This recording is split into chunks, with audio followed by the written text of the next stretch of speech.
దేశం $4.15 ట్రిలియన్ డాలర్ల ఎకానమీగా ఉంది. సో, స్వావలంబన సాధికారిత వైపు వెళ్ళాల్సిన అవసరం ఉన్నది. కరోనా టైంలో అనేక సమస్యలు ఎదుర్కొన్నాం. ప్రజలంతా అప్పులు పాలయ్యారు. అప్పులు తీర్చుకోవడానికి 4 ఏళ్ళు, 5 ఏళ్ళు పట్టింది. వీటికి తోడు వార్లు, యుద్ధాలు, రష్యా అమెరికా యుద్ధం కానీ, అది రష్యా యుక్రెయిన్ యుద్ధం కానీ, రష్యా అమెరికా కాదు, రష్యా ఉక్రెయిన్ యుద్ధం, నాటో గొడవలతోని, దాంతో పాటుగా మనం తీసుకున్నప్పుడు ఇలా ఇరాన్ వర్సెస్ ఇజ్రాయెల్ ముసుగులో ఉన్నటువంటి అమెరికా కానీ, ఇలా ప్రపంచ యుద్ధాల పేరుతోని ట్రాన్స్పోర్ట్కు సంబంధించినటువంటి హర్మూజ్ జలసంధిని మూసేసే కార్యక్రమం జరుగుతూ ఉంటే, ఆయిల్ గ్యాస్ నిక్షేపాల పేరుతోని ప్రపంచ యవనకి మీద ప్రతి ఇంటి దాకా, అది గ్యాస్కు సంబంధించింది కానీ, పెట్రోల్కు సంబంధించింది కానీ, ఇతర ఆయిల్ గ్యాస్ నిక్షేపాలకు సంబంధించిన సమస్యలు మన ముందు వచ్చి కూర్చున్నది అనేది చెప్పుకోక తప్పదు. సో, ఇట్లాంటి పరిస్థితులు అయితే ఉన్నాయి. చాలా దేశాల్లో యూత్ తక్కువగా ఉంది. భారతదేశంలో యూత్ ఎక్కువగా ఉంది. 30 ఏళ్ల తర్వాత వీళ్ళు ముసలోళ్ళు అవుతారు. ఇప్పుడు మానవ వనరులను ఉపయోగించుకొని భవిష్యత్ కార్యక్రమాలకి సమృద్ధి వైపు జీడీపీని పెంచుకుంటం, జాతీయాదాన్ని పెంచుకోవటం, ప్రకృతి వనరులను పెంచుకోవటం, అన్ని రకాల వనరులను పెంచుకొని ముందుకెళ్ళి ప్రపంచ అవనిక మీద మనదైన శైలిలో ముందుకెళ్లాల్సినటువంటి ఇదిగా అవసరం అయితే ఉన్నది. 47 సంవత్సరం ఆగస్టు 15 స్వతంత్రం వచ్చినాడికి భారతదేశ జనాభా 33-34 కోట్లు ఉండేది. 2026కి వచ్చేసరికి ఈ జనాభా 146+ కోట్లకు చేరింది. 146 కోట్లకు దాటినట్టుగా మనకు అర్థమవుతా ఉన్నది. ఇలా వరల్డ్ ఎకానమీలో మనం 6వ స్థానంలోకి వచ్చేసాం. సో, మొన్నటిదాకా 4వ స్థానంలో ఉన్నోళ్ళం ఇలా 6కి వచ్చేసినాం. ఇది మొదటి ప్లేస్లో అమెరికా, 2వ ప్లేస్లో చైనా, 3వ ప్లేస్లో జర్మనీ, 4వ ప్లేస్లో జపాన్, 5వ ప్లేస్లో ఇంగ్లాండ్, గ్రేట్ బ్రిటన్ అంటారు. అది ఉన్నది. 6వ ప్లేస్లో ఇండియా ఉన్నది. సో, ఇది పెట్టుబడిదారుల ఆదాయం చూపించిన దాని ప్రకారం దేశం ఆ విధంగా ఉన్నది. కానీ ఆకలి సూచీలో కానీ, సంతోషం సూచీలో కానీ, మీడియా సూచీలో కానీ, హంగర్ సూచీలో కానీ, లేకపోతే జాతీయ ఆదాయం సూచీలో కానీ, అదే జాతీయ ఆదాయం కాదు కదా, జాతీయ ఆదాయం తలసరి ఆదాయంలో వీళ్ళు దొంగ లెక్కలు చెప్తా ఉన్నారు. కొద్దిమంది పెట్టుబడిదారులు అగ్రిగేట్ చేసి చెప్తున్నారు కదా.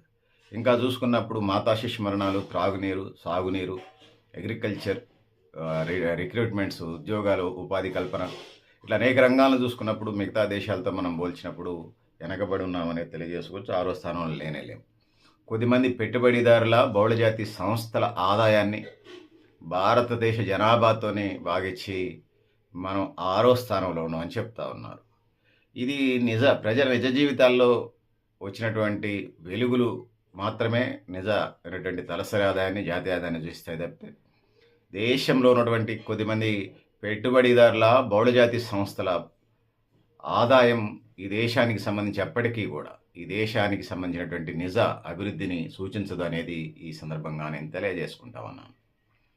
అయితే ఆ విధంగా మనం ముందుకు అడుగులు వేయాల్సిన అవసరం ఉంది.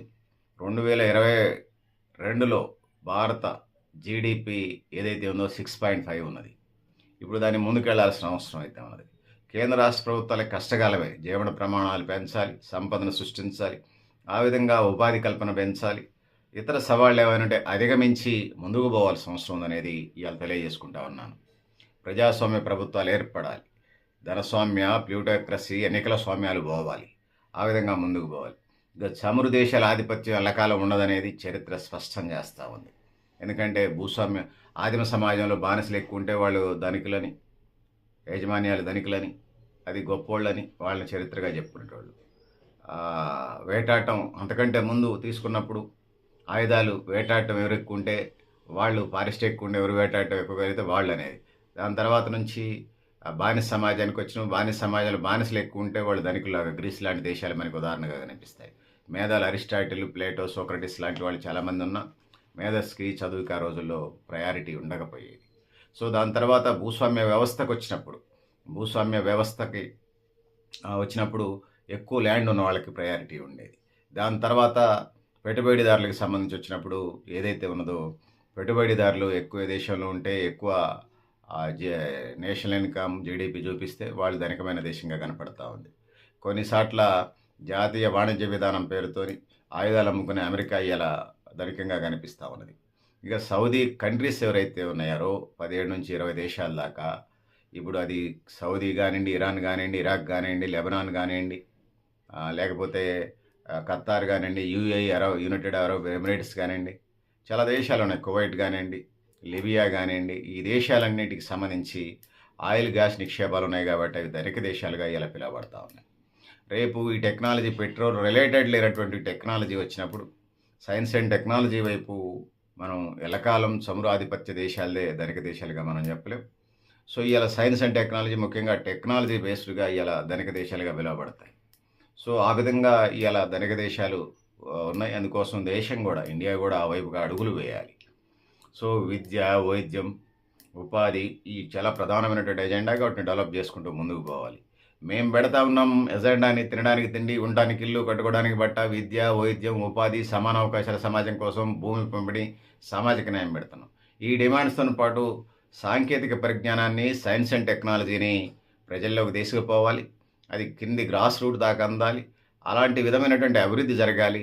ప్రపంచ ఎవనక మీద మిగతా దేశాలతో పాటు సమానంగా వీలుంటే, దానికి ధీటుగా ఇంకా అంతగా వీలుంటే ముందుగా నడవాల్సినటువంటి అవసరం అయితే ఉన్నది. సో ఆ విధంగా ముందుకు పోవాల్సిన అవసరం ఉందని తెలియజేసుకుంటా ఉన్నాను. సో డాలర్ లింక్డ్ దిగుమతుల్ని తగ్గించుకోవాలి. అది బంగారం కానీ, పెట్రోల్ కానీ. సో ఆ విధంగా ముందుకెళ్ళాలి. కరెంటు వెహికల్స్ వైపు మనం అడుగులేయటం వల్ల వైపుగా ప్రయాణం జరుగుతుంది. దీనికోసం స్వల్పకాలిక, దీర్ఘకాలిక ప్రణాళికలు సిద్ధం చేసుకొని మనం ముందుకు పోవాల్సిన అవసరం ఉందనేది ఇలా స్పష్టంగా నేను చెప్పదలుచుకున్నాను. సో సోదరులారా, సోదరీమణులారా, ఆ వైపుగా అడుగులు వేయడం ద్వారా మాత్రమే మనం ముందుకు వెళ్ళాలని తెలియజేసుకుంటూ, సో దాని ద్వారా మాత్రమే ఎక్కువ ప్రయోజనాలు చేకూరుతాయి. దేశం నిజ అభివృద్ధి వైపు, నిజ తలసరి ఆదాయం పెరుగుదల వైపు, నిజ జాతీయ ఆదాయం పెరుగుదల వైపు, నిజ జీడీపీల పెరుగుదల వైపు మనం అడుగులు వేయాలి. ఎందుకంటే స్వాతంత్రం వచ్చే నాటికి మనం అనుకున్నాం 33-34 కోట్ల జనాభా ఉంటే ఇలా 146 పైగా కోట్ల మంది జనాభా ఉన్నారు. మరి ఇంతమందికి ఆహారం, మౌలిక వస్తువుల కల్పన, ఉపాధి అనేది ఇలా పెద్ద ఛాలెంజింగ్ అనేది ఇలా నేను చెప్పదలుచుకున్నాను. సో ఏది ఏమైనా మనం ముందుకెళ్లాల్సిన అవసరం ఉందని తెలియజేసుకుంటూ, సో పెద్దలారా, మిత్రులారా, మీరు కూడా మీ అభిప్రాయాలను కామెంట్ బాక్స్ రాయని తెలియజేస్తూ, నేను గరిడేపల్లి సత్యనారాయణ, న్యూ లక్ష్య ఆర్గనైజేషన్. థ్యాంక్ యూ అని ఉండాలి పెద్దలారా, మిత్రులారా.